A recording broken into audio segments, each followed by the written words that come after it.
Good morning. I don't know what happened there, but the video just maybe the phone is running out of memory again. These videos.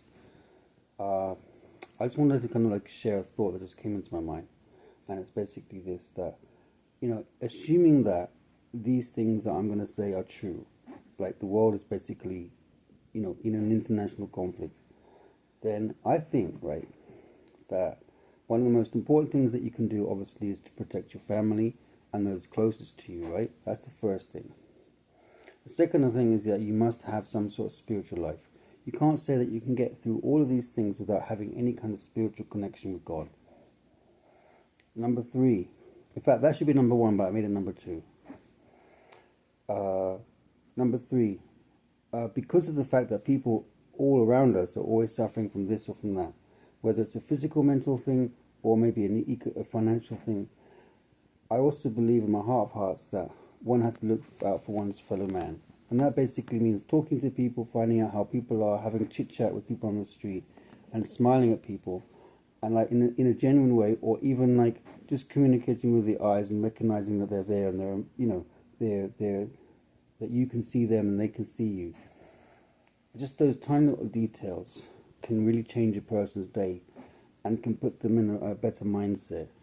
And finally, because of the fact that there's so much death and destruction and despair and suffering and kind of like, you know, how could I say, a sort of like despair in the air, on a regular basis, one needs to share that message of hope, that message of that, not all is lost.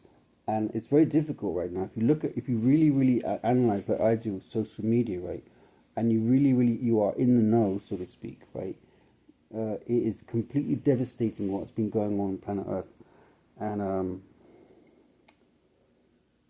I'm just like, I'm shocked for words, as they say in British English. I'm like, I have no words to explain or no words to express my heart or verbally, the amount of human suffering that there's been in our times. And the one final thing, sometimes we think about, people like the police, the armed forces, particularly the police, is like they're our enemies. Well, if you like translate this phrase into English, la fuerza pública, what I often refer to as, in Latin American countries, they refer to it as la fuerza pública, which is basically like a public force. Public force meaning like the force, right? The force, not like a kind of Star Wars force, but like, how could I say, uh, the police force, right? So when you start supporting them and their efforts to maintain a kind of a rigorous kind of like